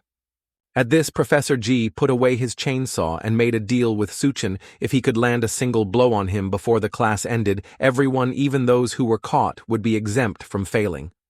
If, on the other hand, he failed all three, Suchan, Hjun, and Hisung would be expelled. In his heart, Professor G silently reminded Suchan that now was not the time to worry about others because the road ahead was still very long. He had to learn how to use his abilities. Back at the school, the woman and the mantis man had escaped. Seeing the mantis man sniffing the air intensely, the woman wondered what he was doing. Their leader was still waiting for them at the headquarters. The mantis man, drooling, replied that there was something very delicious nearby. Moreover, he knew this scent was from his dragonfly prey from before. Suchan quickly retreated and then, shot up to gain momentum for an attack. He thought to himself that this wasn't difficult, he just needed to land one hit. Just as his fist was about to hit Professor G's face, the professor lightly turned his body, causing Suchan to miss. At the same time, he remarked that Suchan had never used his fists outside before because his movements were boring and slow. "I'm afraid you couldn't even catch a fly." Not stopping, Suchan threw a flurry of punches at the professor, but no matter how he attacked the professor, easily dodged them all. His mood was even leisurely, as he continuously taunted Suchan, making him even more frantic. Hee-sung gritted his teeth in frustration. Professor G really wasn't holding back at all. Hjun, on the other hand, thought there was still a chance because Suchan possessed compound eyes and was unconsciously identifying the professor as prey. As expected, after a while of trying, Suchan managed to grab the professor's shirt and happily struck down. Unexpectedly, with just one move, Professor G twisted Suchan, causing him to fall backward, stunning the group. He coldly asked Suchan, "Did you think the prey would just lie still to be eaten?" Only now did Suchan clearly feel the difference in strength between them, realizing he couldn't defeat Professor G. He wondered if the professor had used his insect powers, and if so, what kind. As if reading Suchan's mind, Professor G said he currently couldn't use his insect powers. He was also an insectoid, transformed by jungle juice, but the power had side effects. Because he was also old, his body couldn't withstand those side effects, which was why he used a chainsaw to protect himself. Putting the chainsaw down, he continued saying that in theory, Suchan could easily defeat him, and then asked Suchan if he knew why. Just as Suchan was about to answer, he threw something down. Seeing it was a dragonfly, Suchan froze and screamed in terror. Professor G explained that it was Suchan's disgust for insects that was limiting the level of power he could use. He asked a series of questions about dragonflies, and Suchan knew absolutely nothing about them. To use your power correctly, you must accept that you are part insect. Suchan frowned, wondering, accept it? He had always hated insects, and coupled with wanting to hide the fact he had become an insectoid, he hated them even more. Who could accept becoming a monster? Suddenly, the sound of clapping drew their attention. Everyone turned to see the ant-headed girl clapping, applauding that Professor G was indeed different. Seeing this person, Professor G's expression suddenly changed. The woman gave a long speech praising Professor G, but in a tone that was nothing short of mocking. In front of everyone after she finished speaking, she used her tail to send the female student next to her death. Everything happened so suddenly that Suchan could only stare. Furious, Hee-sung charged out to attack, shouting, "Who the hell are you?" Before he could even touch her, he was stung in the stomach by the woman's tail. Immediately, Hee-sung's mind became hazy. When the woman pulled the stinger out, he fell straight into her arms. The woman caressed him, telling Hee-sung not to worry, because the paralyzing venom meant he wouldn't feel any pain. On the other side, Suchan couldn't understand what was happening, wondering to himself if this woman was also from the school. The next words she spoke shocked Suchan even more when she mentioned she had fed someone to the other guy on the way here. Suchan's pupils contracted. He couldn't help but connect this to the incident at the cinema and felt terrified. Just then, Professor G was stabbed from behind, exactly like the scene Suchan had witnessed before. Suchan's whole body went rigid, watching motionlessly as Professor G fell, showing the same weakness he had felt before. What caught Suchan's eye was the mantis man in a crazed, bloodthirsty state, scaring him so much he didn't even dare to breathe. Beside him, Hjun was just as horrified, wondering how this mantis man was here when he was supposed to be in the basement area. More importantly, this guy was very different from the first time she caught him, like a predator that had recovered its energy after a meal. It seemed like he was about to attack again, but the woman said he'd had enough. This amount was sufficient to fill him up. The mantis man said a few regretful words and then, following the woman's order, carried Hee-sung away, leaving Professor G and the chaotic group of students behind. The woman even looked back, said, "See you next time," and told Professor G to take care of himself. Furious, Hjun tried to stop them, but was held back by Professor G, who deemed the group too dangerous. The Academy's regulations strictly forbid students from fighting outsiders without permission, and he had already contacted the other professors. He told Hjun to let the Academy handle it and just keep herself safe. Agitated, Hjun yelled, "Who cares about damn procedures now? If they delayed, Hee-sung would surely die." Professor G's gaze remained firm, as he said that within the academy, the law is the law. As long as she was a student at Nest Hjun, couldn't do anything. Suddenly, they both saw Suchan fly up, asking if he would be expelled if he failed. So I don't need to follow the rules anymore. Cursing the stupid rules, Suchan flew in the direction of the mantis man and the woman despite Professor G's attempts to stop him. As he flew, Suchan recalled how he had frozen in fear of that mantis man earlier, letting them take Hisung away. Even though he was a bit rough, he was the first person to befriend Suchan. Feeling he had been too timid, Suchan was determined to save him. The injured Professor G could only watch helplessly as Suchan acted on his own. The reason he taught running away before teaching how to fight was because in this wild world, Suchan couldn't always be the hunter. Even the strongest insects have their predators. Teaching students to flee from unbeatable enemies is essential. And for a dragonfly, the praying mantis is an unbeatable predator. The mantis man praised the sneak attack, but unfortunately for Suchan, he could smell him. As he spoke, he charged straight at the descending Suchan. Suchan quickly dodged the slash, reassuring himself not to be afraid. If he got hit by those sharp claws, he would surely die, but he just needed to maintain distance in the air, and when the mantis moved, take the opportunity to gain momentum and punch. Thanks to this calculation, Suchan landed a powerful punch right on the mantis man's chin, but unexpectedly it had no effect. The mantis asked, "Is that all you've learned?" Seeing this wasn't working, Suchan quickly retreated, looking at his bleeding hand, unable to believe this guy's skin was as hard as a rock. The mantis man added that this was just his exoskeleton. Thanks to eating a few things, his body had hardened again. He was about to leave, but if Suchan brought himself here, he must want to be eaten. The mantis man roared with full aggression, closing in on Suchan, making him feel his own smallness and realize he couldn't defeat this guy. As such, he could only raise his arms to block a series of attacks from him. The woman watched and urged the mantis man to kill him and leave quickly before the people from Nest arrived. Hisung, in a daze, didn't understand why he had fallen asleep. He also saw a group of people calling his name, which he found incredibly annoying. Someone walked up and reminded him that, even if he couldn't do anything, he had to try not to be a burden, asking how long he planned to live so weakly. A single sentence, "Wake up," snapped Hisung back to reality. He was shocked to see that the person calling him Suchin was fighting with the mantis man. Hisung's mind was filled with questions about what was happening.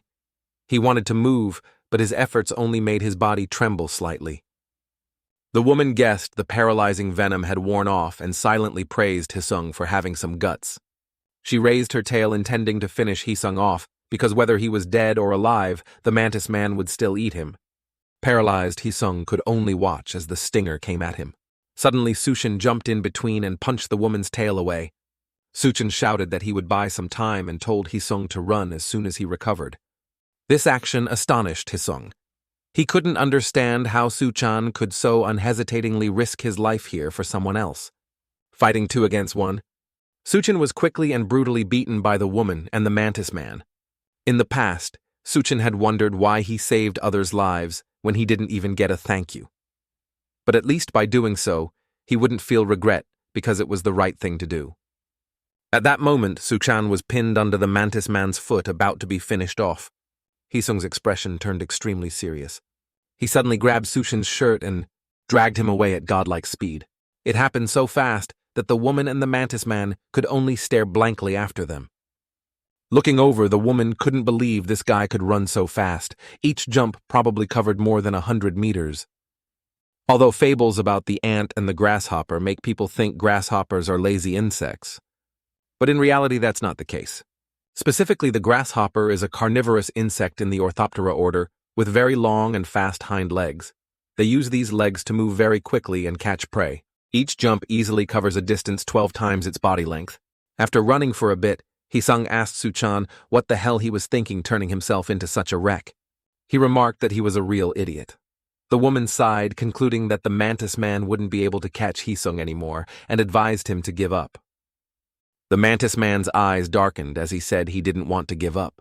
At the same time, he could smell Suchan's group stopping somewhere nearby. Hisung couldn't believe his ears when Suchan said he didn't want to run away.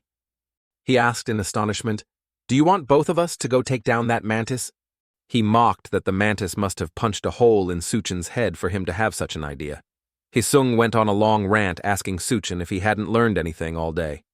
If you can't win, running is the right thing to do. Suchin knew this point.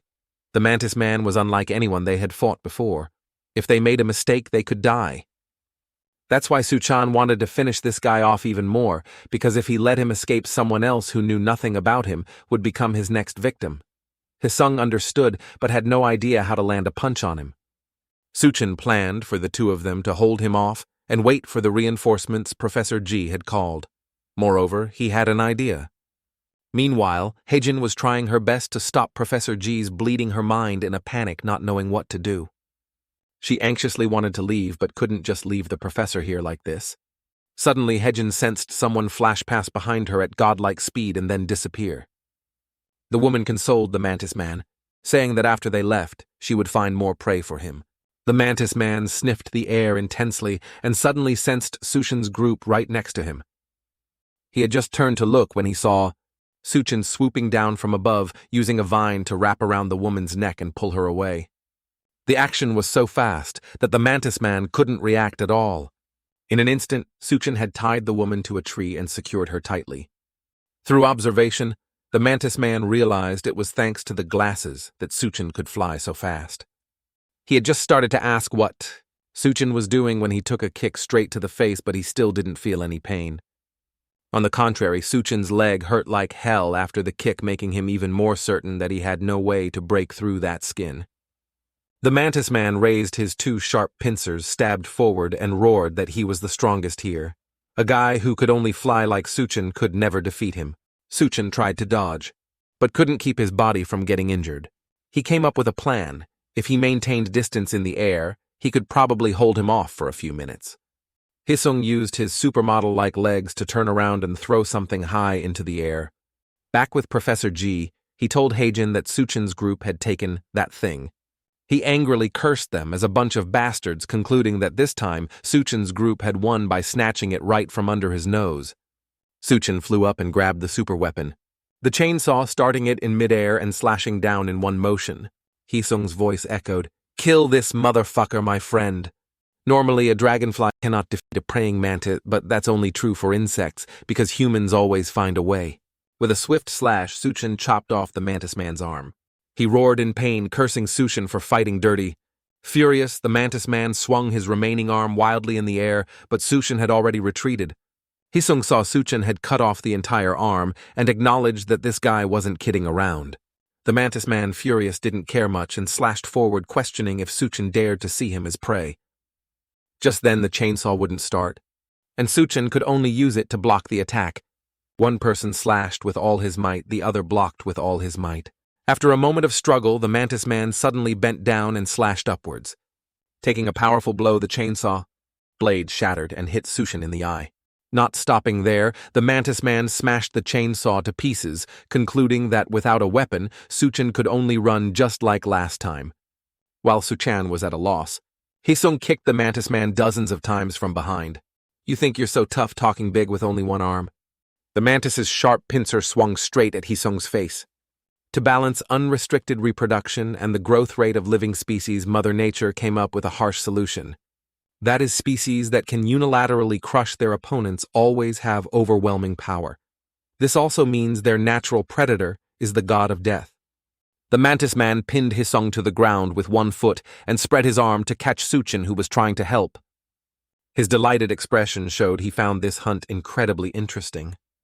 Suchin was cut by the pincer, bleeding, and couldn't accept that after doing so much, he was still outmatched by the mantis man. The mantis opened its mouth as if from a horror movie, about to take a bite out of Suchin, when suddenly an explosion occurred, sending him flying into a tree trunk. Suchin saw a muscular figure in front of him, chiding him for talking big, only to get beaten up. The newcomer was none other than Professor G, and the explosion just now was caused by him punching the ground. The white smoke still hadn't completely dissipated. Suchin remembered the scene of him being impaled and couldn't help but wonder how he had recovered. Professor G told Suchin not to worry, because he had received some treatment from the reinforcements. On his chest, where the fatal wound had been, there wasn't even a scratch now. It was lucky that woman was there, allowing him to follow. Hisung's footprints arrived just in time. Before that, he was worried the two were already buried, but it seems the praying mantis guy had taken a terrible beating. To face a natural enemy and do so well, especially as just a new student, Professor G acknowledged that Suchin had proven himself. Turning to the praying mantis guy, Professor G said he was just lucky to break through with one hit earlier, but now he could only dream. The praying mantis guy, without any fear, madly rushed forward, feeling that more people would only make him eat more. Professor G frowned, congratulating him for ruining his first class of the second semester and piercing a body with that cheap trick. For this, he would definitely pay him back with both principal and interest. Professor G's arm was seen continuously emitting white smoke, waiting for the praying mantis guy to strike down. This scene made Suchin stand dumbfounded, staring. The bombardier beetle lives up to its name. This insect has a unique ability. The bombardier beetle can mix chemicals in its body to create heat. When fighting predators, it can spray a mixture of those high-temperature chemicals, creating an explosion. Professor G clenched his fist and launched it straight at the praying mantis guy's face with the explosive fist technique. With a bang, a dazzling light and a storm spread out between the two, radiating all around. After the smoke cleared, the praying mantis guy fell while Professor G still stood tall and firm on his feet. After this one move, the praying mantis guy's eyes turned white, his whole body was scorched, and his life status was unknown. Professor G told Suchin this is what happens to those who use jungle juice. They call it the insect complex, which is the true potential of insect humans. Suchin's whole body trembled, wondering to himself if this was the name of the insect power. A huge explosion just happened. The praying mantis guy was knocked unconscious in one punch. Paying close attention, Suchan saw Professor G's arm trembling violently, realizing it was a side effect that came with the power. As if reading Suchin's mind, he asked if he thought this was someone else's problem. This is the price he had to pay for using the complex too recklessly in the past, causing it to deteriorate to an irreparable state. He reminded Suchan that if he didn't want to end up like him, it was best to fully master the complex's power as soon as possible. After that, the incident ended, and the group returned safely, although not entirely unharmed. Suchan was bruised all over with a fractured ribcage. Hisung was poisoned by a bee, his face bruised. Despite that, Suchan breathed a sigh of relief as Professor G let the incident of failing and expulsion slide.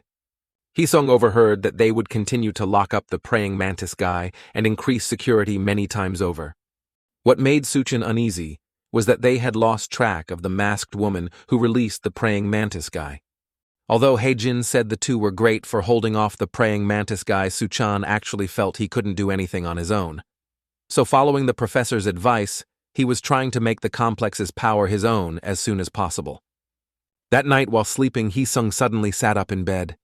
His eyes were vacant as if soulless. On his neck there was still a mark from where the ant-headed woman had injected him with heroin. Just like that, he silently staggered into the forest and soon encountered that woman. She belongs to the emerald jewel wasp species, which can turn its target into a zombie-like state by injecting neurotoxins into the host. She caressed Hisung, guessing that the others hadn't noticed this yet. She gave Hisung a long speech saying this place was full of hypocrisy and lies. It's like a cage that imprisons monsters like that praying mantis guy here. Protect all insect humans. No, they can't protect anyone. At this point, she suddenly choked Hisung, intending to kill him. With a crash, Professor G struck down from above, separating her from Hisung. He knew for sure she would appear again. Putting himself in her shoes, Professor G would want to provoke by destroying what he protected, which is why he didn't treat the sting on Hisung. Clenching his fists, Professor G was confident that no matter what the woman intended to do, he could protect Hisung. This time, Professor G revealed the woman's name was Singayon. At the same time, Suchan was hiding in the bushes, secretly watching. Hisung suddenly walked out as if sleepwalking, so he followed. But what on earth was happening here? Laying Hisung down, Professor G said coldly that it had been a long time since he'd seen Singayon. It has been 5 years since she left. Suchin became more curious, listening intently, and guessing if this woman used to be a student here. Professor G continued to ask how she had been lately. With the same mocking tone, Singayon said the two of them didn't come here to chat. Could this be a part of it when he asks her why she's doing these things? Professor G seemed flustered, thinking that at least this was a way to show respect to a student he hadn't seen in a long time. But if she didn't want to, he would defeat her and take Singayon back to Nest. As he spoke, Professor G clenched his fist and struck straight at Singayon, clearly showing a hostile attitude. Singayon gracefully retreated, letting out a soft, unafraid sigh. In a provocative tone, "Defeat me so cruelly." Professor G's eyes flashed with anger as he yelled, "Do you think you have the right to say that after killing 2 students and 8 staff members?" With that mood, Professor G seemed to pour all his strength into his fist and lunged forward to attack. This one punch had terrifying power, directly felling the trees in front and creating a large explosion.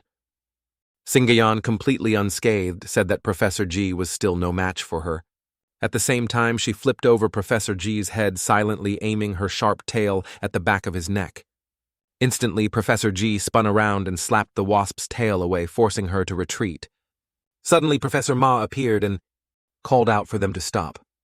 He felt that Singayon didn't seem to welcome him and suggested she stop and leave. Nest's security agency would be there soon, so he guessed she didn't want to shed any more blood. Professor G wanted to stop her, but Professor Ma whispered that there was some leader behind Singayon. Letting her go now and tracking her later wasn't wise, because with her abilities it was very likely more people would die. Just as Professor Ma said a moment later, countless shouts were heard. Singayon emphasized that next time she came, she would kill them all and then flee. By the time the security staff arrived, only Professor Ma and Professor G were left, along with a large fire. Professor Ma said he understood Professor G wanted to correct Singayon's character because she was once his student. But being so seriously injured, it's very dangerous to go alone. Professor G tightly gripped his trembling arm and replied with a "Thank you." Earlier, Professor Ma had his staff secretly follow Singayon, so he suggested leaving the rest to them. As if sensing something, Professor Ma thought Professor G needed a talk. Following Professor Ma's gaze, Professor G saw Suchan, who had appeared out of nowhere, supporting Hisung. Later on the way back, Suchan asked about Hisung's condition and learned it wasn't a cause for concern. Just neutralize the venom and toss him onto the bed, and he'll be fine. At this, Suchan fell silent, feeling awkward. Professor G spoke up, telling Suchan to keep what he saw a secret while admitting that person was once his student. After an incident 5 years ago, Singayon left the school and they haven't heard from her since. But now it seems she has malicious intent attacking Nest, and its students making her existence a threat, but it's not yet time to announce this to the public. Suchan didn't rush to agree, but made a condition: if Professor G taught him the technique he used to fight the praying mantis guy, it would also mean teaching him how to use the insect complex. Suchan had been thinking about what Professor G said to accept the insect part of himself and let go of his hatred for them. Although it was difficult today, he saw his weakness having to watch helplessly as Hisung was taken away. If it weren't for Professor Ma, both of them might have been killed by the praying mantis guy. Suchan's eyes were full of determination. He wanted to get stronger and expressed his desire to learn, even if he didn't know how. Professor G gritted his teeth and chuckled to himself, thinking, "Is this a deal?" This unintentionally made him admire Suchan's courage. After that, Professor Ma didn't say yes, only told Suchan to get ready, a few days later at the school's student cafeteria. Hisung explained while eating that a few days ago he woke up in the hospital and couldn't find his clothes anywhere. Suddenly, Suchan and Hjun both looked in one direction, wondering if that was Doha. At that moment, Doha was in line for food, looking like a gangster, which made everyone around them keep their distance. Suchan asked Hjun and learned that Doha's case was a bit special. Jungle juice turns humans into insect humans, but in some cases, people have the DNA of arthropods, not insects, so they are investigating its effects on organisms. So to help with the investigation, a few students were excused from class to undergo some tests in the lab. Hjun guessed that Doha would be joining their class today. Suchan remembered and asked Hjun what kind of insect she was. If it weren't for the antennae on her head, Suchan wouldn't even have recognized her as an insect human. Hjun hesitated and said it was related to the praying mantis order, which made Suchan too scared to ask further due to his psychological trauma with that damn thing. He seemed to understand in his heart why Hjun was so strong. Doha walked straight up to the three of them and kicked Hisung away as a way of saying hello. Acting as if nothing happened, He asked Hjun and Suchan if they knew the group had a new project today, leaving a furious Hisung to yell insults. Suchan was curious, and Hjun explained that the group projects for the insect combat class all have different themes. But in some cases, they might encounter users of faulty jungle juice, so they might have to fight other insect humans. After hearing this, Suchan thought it was an opportunity to test what he had practiced the other day. Hjun continued saying the teams were divided into groups of 4 by the professor. As expected, Suchan was in the same group as Hjun's crew, which made him very confident guessing that with such pro-VIP members, everything would be easy to handle. A few days later, it was raining cats and dogs. Professor G was working out in the gym when a staff member came in to report an emergency. The male staff member said he had just received news about the group project of Team A4, who were located, and while on their way to a location, one of the members had died. On the electronic board was a photo of Suchin's group members, which made Professor G freeze on the spot. On the faculty's lecture hall, Professor G publicly announced that this time's group project was to go outside the Nest campus to find bottles of jungle juice and bring them back. To Suchan's surprise, Professor G lectured further, explaining that because there wasn't much advertising, this thing wasn't famous, but it still had a lot of customers. Not only do normal families use it, but cyclists and campers outside also suffer from its side effects. There are also people who do challenges involving spraying various types of insects.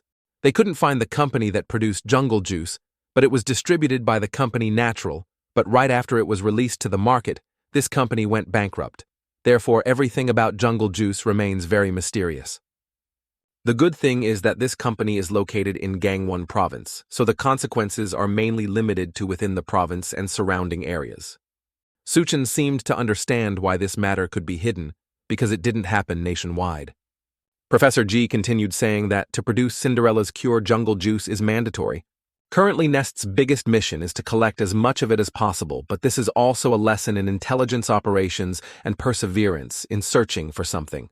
In total, the groups will have 1 week to scour the entire Gangwon province to bring them back here. Any team that finds 1 bottle will get an A+ for the whole team. This score was desirable, but the whole class wasn't very enthusiastic because jungle juice is very hard to find.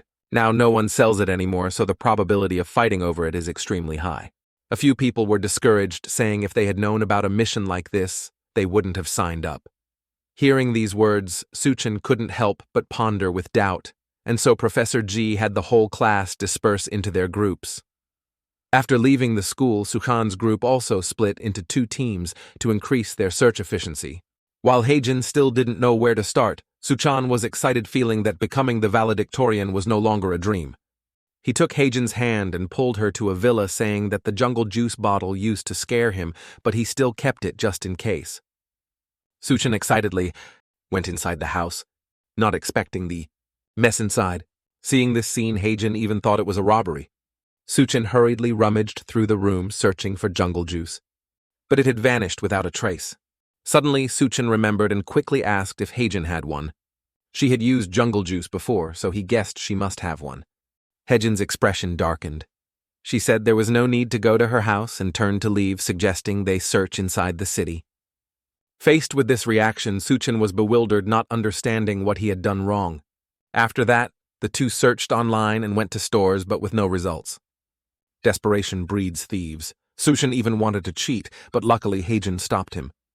After a few hours, Suchan sighed in frustration, not knowing where to search next. Hjun reassessed that this mission was very difficult and suggested they take a break here. Anyway, the group still had to follow the dormitory curfew. Suchan's mood soured as his dream of being valedictorian gradually faded. Hjun suddenly asked why Suchan wanted to get rid of his wings so badly. Is it because of the girlfriend he saved at the movie theater? These words made Suchan spit out all the water in his mouth and quickly deny it. After composing himself, Suchan said that girl wasn't his girlfriend. He wanted to get back everything he had lost, but most of all, he wanted to return to a normal life. Even though Mihi pushed him away and called him a monster, Suchan didn't think she was a bad person. She was almost killed by the praying mantis guy, so of course she would be afraid of insect humans. Hearing this, Hjun praised Suchan as a strong man, but before she could finish, Suchan suddenly turned and thanked her for coming to find him. Suchan thought that if he hadn't met Hjun in that building, he might have been done for by now. Thanks to Hjun, he found a new purpose in life. Suchan wanted to say more, but was afraid he couldn't hold back his tears. Hjun replied brightly that it was lucky Suchan met her. Thinking back, Suchan remembered Hjun was the class president in the first semester, so he guessed she must have worked very hard. To become the valedictorian, Suchan would set his goal to defeat Hjun first. Unexpectedly, Hjun replied that she didn't want to go back. Suchan was about to clarify when his phone rang. The caller was Hjun, who excitedly said they had found an abandoned warehouse full of treasures. It used to belong to the company that distributed jungle juice, so if they got everything there, they would get more than just an A+. Suchan excitedly asked again, then turned and happily asked Hjun if she heard. Hjun's expression changed as she was about to answer the phone, but Hjun had already hung up. Suchan called back, but the line was busy while Hjun was eager to go there. She explained that the mission was to retrieve all the sold jungle juice bottles, and Nest had never found any unsold jungle juice before. And now they've found a whole warehouse. This is too strange, it must be a trap. Not long after, Suchan used his flying ability to take them both to the location Hjun sent. Indeed, it was an incredibly dark abandoned warehouse. Suchan glanced over and thought it was terrifyingly scary, yet those two dared to go in. Hjun didn't care much and decisively stepped inside, worried about Hjun's group. Suchan followed, using his phone to look around, not thinking it was a trap because the dust looked very real. While still thinking, Suchan kicked a box which opened to reveal many bottles of jungle juice inside. Suchan was happy, thinking it wasn't a trap.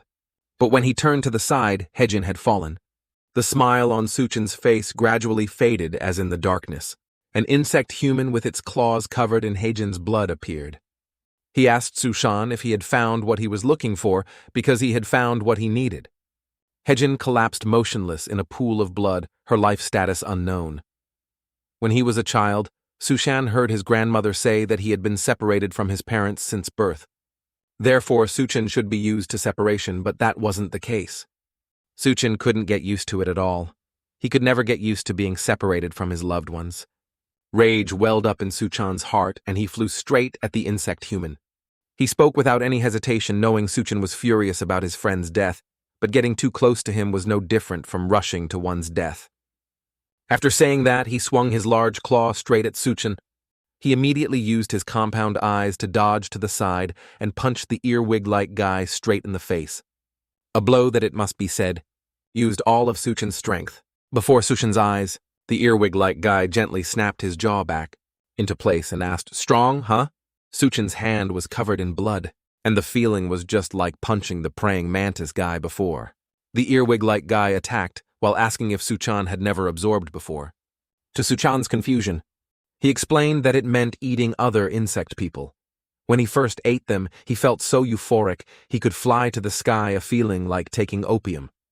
Once you take a bite, you can't stop. While he continuously absorbed that enchanting substance, he realized a truth: he was getting stronger. Previously, he was bound by a society where money and status were power, forcing him to struggle in every way to survive. But now he has been freed from it and is pursuing what is called true power, the pure power of a new species, and then the class society will soon collapse, helping him stand at the top. Someone told him that if he just waited in this warehouse, prey would automatically enter his den, and unexpectedly it was true. He would eat both Suchan and Hjun, leaving nothing behind. At this point, the earwig-like guy used his pincer to clamp down on Suchan, but suddenly his arm started to tremble. Despite his injuries, Suchan used his hands to break the pincer off his body and angrily asked him if he killed Hjun for this reason. "You dog, remember my face." The earwig-like guy used his strength to clamp down again, but Suchan had already escaped, flying down and punching him straight in the face. After taking one or two blows, the earwig-like guy managed to grab Suchan's leg and pull him back. Seeing Suchan's struggling appearance, he determined that no matter how hard he tried, the difference in their levels was too great. With these words, the sharp pincer stabbed straight down at Suchan. Suchan wanted to counterattack but was hit square in the face mid-air. Despite that, Suchan still madly rushed forward, disregarding everything to kill this guy. Thanks to that effort, Suchan delivered an extremely powerful blow that sent the earwig-like guy flying, but unexpectedly the hit only hurt him slightly. Suchan wondered to himself if he really couldn't hurt him. He quickly retreated, remembering the technique Professor G had taught him. Once again, Suchan rushed forward, but after a few steps, He collapsed, discovering his entire body couldn't move. Suchin's mind went blank with confusion. Then he suddenly remembered Professor G's words, using insect power without sufficient mastery would cause side effects. Facing the imminent danger, Suchin used all his willpower to control his body, but it was still useless. It seemed like he was about to die. But no, because if he died, the story would be over. Hjun by some miraculous means woke up and knocked away the pincer, saving Suchan. Suchin sat up and asked her how her wounds had healed. Seeing that she wasn't dead, the earwig-like guy twisted his arm and attacked again. Suchin yelled danger, but Hjun, on the contrary, was unfazed and turned around to repeat Suchin's earlier question. Before Suchin's eyes, she gathered momentum and struck the pincer, sending a shockwave that spread throughout the earwig-like guy's body. Then she told Suchin to watch closely because now she would reveal what kind of insect she was. Before becoming an insect human, Hjun was always teased by her classmates as Cockroach Hjun because she lived in a dark basement. They even went too far, recording Hjun entering and leaving her house and sharing it at school for fun. Each time that happened, a young man would step in and teach that group a lesson. With those things, Hjun could only endure thanks to her older brother Park Jungjin. The two of them lived in a rundown place, so the appearance of insects was very common. Hjun was extremely afraid of them, but luckily her brother always stepped up to handle it. Each time, the already cramped house became even messier because they had to rummage through everything to deal with the cockroaches. By chance, the two of them learned about jungle juice, a spray that could kill any insect. Down in this basement, it meant nothing, but for Hjun, there was still a glimmer of hope. That was before her brother died of exhaustion. He worked at a construction site just to earn a little extra money, and poverty killed him. Hjun wished everything was just a dream, but those classmates still wouldn't leave her alone. They found a bucket full of cockroaches and directly poured them all into Hjun's house. For her, this was the worst nightmare. In a panic, Hjun grabbed the jungle juice and frantically sprayed all of it on them. Back in the present, Hjun unleashed a barrage of powerful blows, causing the earwig-like guy to struggle and roll around, unable to fight back. He didn't understand. He had clearly dealt with Hjun with a surprise attack earlier. Hjun did a flip and questioned him, "Where are Doha and Hisung?" before landing with a thud. Witnessing this scene, Suchin stood there with his mouth agape, feeling that Hjun's strength had no weaknesses. But he still didn't understand how she managed to recover when her injuries were so severe. He had thought she had lost all hope of living. Within Hjun's arms, Suchin asked worriedly.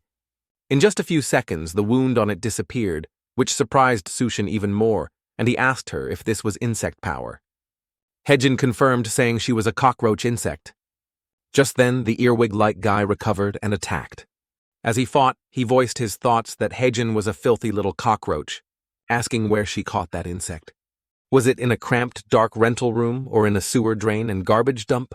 The last sentence he mentioned, the basement, immediately infuriated Hjun. The two rushed straight at each other, fighting fiercely. On the ground, Suchin understood why she had hidden what type of insect she was until now. He tried to stand up, but his body still wouldn't obey. The earwig-like guy kept verbally attacking Hjun with words similar to no on TikTok. Oh, the poor old woman in the lonely winter. The more he fought, the more frustrated the earwig-like guy became because Hjun's speed was too fast, so he kept missing. He told himself that no matter how fast she was, he would find a way to hit her. Remembering Suchin, he shifted his target to him. As expected, Hjun risked danger to save him, pushing Suchan away and taking a fatal blow instead. The earwig-like guy grinned, knocked Hjun away, and laughed triumphantly. Suchin stared in shock at Hjun's stomach, which had now turned into a donut, and watched her fall motionless. The earwig-like guy told Suchin not to be too sad because, if she hadn't become an insect human, Hjun would have died long ago. The poor in this world cannot survive. Suddenly, his pupils contracted to the size of a needle as Suchin's wings in front of him suddenly flashed. The earwig-like guy's eyes widened as he asked if this was a power-up from the author. He clearly hadn't seen this thing just now. Reconsidering, the earwig-like guy was certain Suchin had never absorbed before, and the transformation occurred after the little cockroach died. The earwig-like guy seemed to understand that besides absorption, there was another method for insect humans to fully develop. Thinking of this, he drooled even more, wondering what he would get from eating Suchan, as the nutrition a predator receives varies depending on the prey. He lunged with his pincer, asking loudly, What will happen to me? Unexpectedly, in a flash, Suchan appeared right in front of him, and he only had time to let out a grunt before taking a direct punch that sent him flying. Suchin's expression was emotionless as he continued to fly after him, and the earwig-like guy could only raise his pincers to block. He had a clear feeling that Suchan using jungle juice would turn a person into a powerful monster, but their level of abnormality and intellect would only be on par with their human level. But now he couldn't feel any humanity in this person at all. Suchin angrily declared that if he didn't die today, it would be the earwig-like guy's death anniversary. If he didn't become food, then he would be the food. A wave of ferocity spread out, terrifying the earwig-like guy. Suddenly, his body was grabbed by Suchin's pincer, thrown high up. Then his face was grabbed and slammed straight onto the concrete floor. The terrified earwig-like guy still tried to open his mouth and call Suchin a blockhead for not paying attention to what was behind him. Indeed, his pincer had circled behind Suchin for a sneak attack, but he never would have dreamed that Suchin would use his mouth to bite it off. A dragonfly's weapons are not just its wings and compound eyes, but the power it uses to catch prey is its teeth. One bite from Suchin directly bit off one side of the pincer, making the earwig like guy sweat bullets. Every day, Professor G trained Suchin's physical strength, trying to reduce the side effects of the complex. Then he moved on to the theoretical lesson of the insect's attitude posture. Attitude posture means attitude and posture. The primitive instincts of animals will affect humans. Human rationality can control it, but only for a moment before animal instincts become stronger. Therefore, everyone contains the power of an insect and can unleash even greater strength. The reason for controlling attitude posture is very complex. It's not because instinct is lower than reason, but because of which state is completely dominant. When the thread of reason breaks, that's when animal instinct takes over, because reason can be devoured. The earwig-like guy's eyes widened, sensing that Suchin was now completely different from before. He pursued the primitive power of creatures until now, constantly searching and hunting for prey, but today he chose the wrong prey. The pincer was slowly torn apart, causing him extreme pain. Suchin, in a state of fury, threw it behind him and continued to tear it into small pieces completely without any rational thought. The earwig-like guy cried out in pain and begged, but it only made Suchin more ferocious. He opened his mouth and bit down on the pincer, tearing it to pieces like a wild beast tearing apart its prey. In the warehouse, screams mixed, with fresh blood splattered everywhere. After a while, the earwig-like guy could no longer scream his mouth, whimpering that he was wrong and begging for help. Suchin slammed his head down, lifted him up, and let out a resounding roar. Just as he was about to eat this guy, someone else appeared and made him fall. In his hand, he held something like a water ball, saying Suchan had gone too far because prey-eating a hunting dog was not allowed. As he finished speaking, he created a mass of tentacles that wrapped around Suchin's body, tying him up. He had created this hunting ground to raise the earwig-like guy, but in the end, it was useless. Regardless, he didn't expect someone so special like this to appear beside Singayon and also at Nest. He lifted Suchin's head, suggesting he join him, but had to stop because people from the academy had arrived outside. In a daze, Suchin heard this guy tell him to turn into a monster again the next time they met. Suchin couldn't see his face clearly, only vaguely guessing it was a man. Outside, the rescue team picked up a new signal, and upon arriving, couldn't help but wonder why natural life was this warehouse. Suddenly, a sound came from inside, startling the group and putting them on alert. Then they saw Suchin carrying Hjun in his arms, desperately asking for help to save her. At the entrance of Nest, Professor G and many others were already waiting. Professor G's face couldn't help but show surprise when he saw Suchin carrying Hjun back, his body covered in blood. After a moment of silence, Professor G spoke up and asked what on earth had happened. Suchin replied that when the two of them entered an abandoned factory to find jungle juice, an insect human appeared. Professor G clenched his fist, causing the pillar next to him to explode, and growled that he wasn't asking about the homework to find that insect-killing spray, but why it had come to this. Just then, a red-haired woman walked over and asked what the people before were doing that made Professor G so angry. Hearing this voice, Professor G glanced over and softly called for Professor U. The woman continued, saying that if Professor G kept this up, she couldn't take the patient away. Professor G asked why she was here, and Professor Yu calmly replied that if there was a patient, of course, she had to come and told Suchan to put Hjun down. Taking off her gloves, Professor Yu created a stream of light over Hjun's wound, which made Suchan can't help but ask insistently. Something suddenly appeared on Professor Yu's hand, emitting a kind of magical light. To Suchan's confusion, the person next to him reassured him that this was just a form of therapy because Professor Yu possessed a special power. Half of her power is from firefly beetles, and the other half is from a parasitic fungus on insects called cordyceps. People have studied cordyceps and called it a panacea thanks to its vitality and miraculous healing abilities. It can be said that Professor Yu's ability is the most mysterious and useful at this school. Under her treatment, Hjun's wound soon completely disappeared as if it had never happened. Suchan excitedly asked if that meant Hjun would be saved, right? But the answer he received was that it was too late because her heart had stopped beating for too long. Professor Yu explained that she only has healing abilities, and although it's hard to accept, a dead person cannot be brought back to life.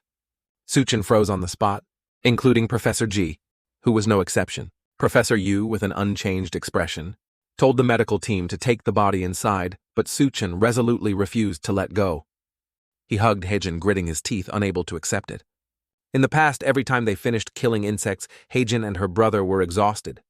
She hated insects, and also hated this house with insects, sometimes thinking how great it would be if she were born into a rich family.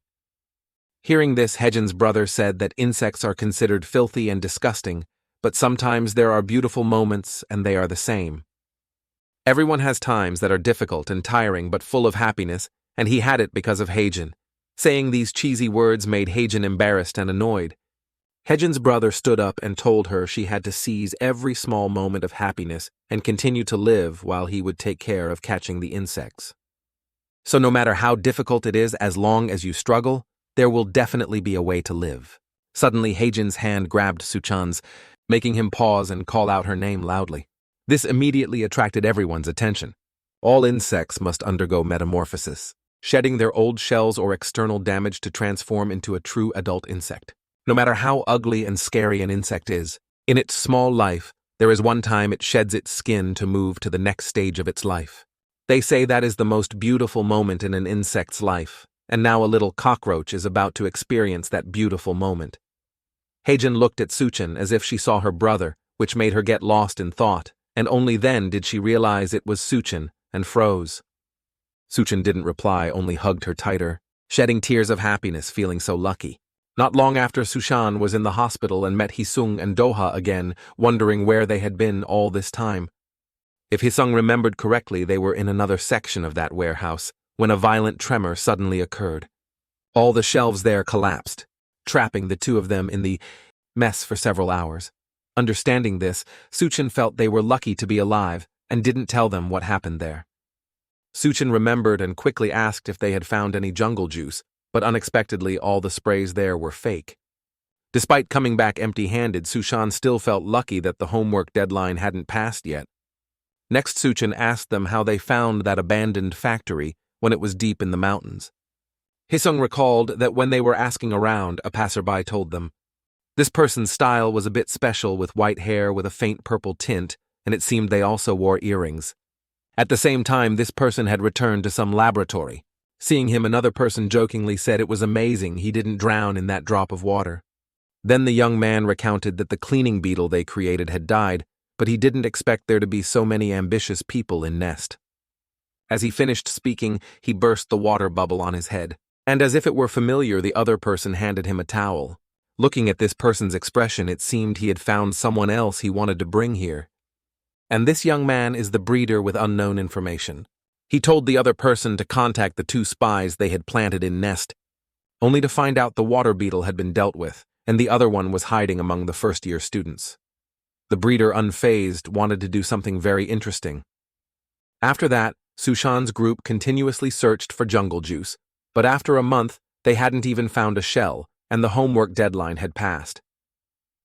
Sitting in class, Suchan was trembling like a leaf after being empty-handed for a whole month. Professor G announced the results. No group found jungle juice, which only made the students more dissatisfied, questioning Professor G on how he wanted them to find it. Realizing everyone had the same bad result, Suchan even thought to himself that he was lucky. Unexpectedly, Professor G said it was natural that they couldn't find it, which stunned the whole class. If he knew where it was, he would have sent people to get it long ago. He stated that this assignment was just a process to train observation and gauge the students' diligence in searching. He knew this assignment was difficult, but Nest currently desperately needs jungle juice, as the number of vials has dropped to only 23 this year. The reason is that besides Nest, there is another insect-human force targeting jungle juice for evil purposes. They are carrying out a plan to turn innocent ordinary people into insect humans. Currently at Nest, there are quite a few of their victims who were hybridized from dangerous aliens. Recently, they have started to target Nest openly, so he will change the learning method from previous years. To put it bluntly, from now on, the students will no longer study this subject, but will immediately leave the classroom. This war represents a world where the big fish eats the small fish, and it can be life-threatening. That is, there might be seriously injured people like Group A in this assignment, or similarly, students might be killed. He knew someone who had stood on the brink of life and death and returned, so everyone must be mentally prepared to fight for their lives in this battle. After he finished speaking, every student showed confusion, worry, and even fear. Meanwhile, Suchan stood up and asked if fighting these dangerous enemies would count towards their performance score. The entire class's attention turned to Suchan as he did something no one expected. Professor G confirmed, saying the total score, high or low, depends on the level of danger. So if anyone does well, they can be at the top of the entire department. When he missed Professor Ma's class and joined this one, Suchan thought he no longer had a chance to be at the top of the department. The higher the risk, the higher the achievement, which made him very satisfied. When he heard the news that the kid and the water beetle guy were dead, Hisung was very scared, but he had to overcome the limits of this dog-eat-dog world and beat them to a pulp. Beside him, Doha was even more enthusiastic, eager for a real fight. Following this lead, the morale of the other students rose in unison, dispelling the fear in their hearts. Although every year, Hjun heard words of determination from the first-year students, those were just empty words when their lives weren't threatened. Many students have dropped this course because of the risk of injury, so she was quite satisfied with this batch. Even when facing the risk of death, not a single one backed down. Then Professor G ended the class, announcing that a special lesson would begin next week. And today happened to be the opening ceremony, a time for students to have fun and get to know each other. Suchan was stunned, unable to believe that Nest's opening ceremony allowed students to drink alcohol freely. Now, remembering what happened before, Suchan felt shy, sitting next to Hjun, not knowing what to do. Hjun was about to speak, but the chaotic scene of Hisung and Doha stopped her, and she could only swallow her words. Doha, drunk, choked Hisung for fun, constantly demanding more alcohol. Everyone around knew not to mess with Doha because when he was drunk, he was even crazier than usual. Opening a can of drink for Hisung, Suchan asked if he liked Doha because the two seemed very close. Hisung cursed Suchan, saying he was crazy, and retorted that he and Hjun were the same. Doha was so drunk she couldn't even open her can of drink. Suddenly, a male student walked over, did it for her, and then suggested they go out for a drink. And this was Hjun, a first-year student in the beneficial insects department. Suchan wondered who he was, while Hjun vaguely felt she had seen this person before. At first, Doha seemed annoyed, but then she clung to Hjun, blaming him for being late, and happily waited to go out.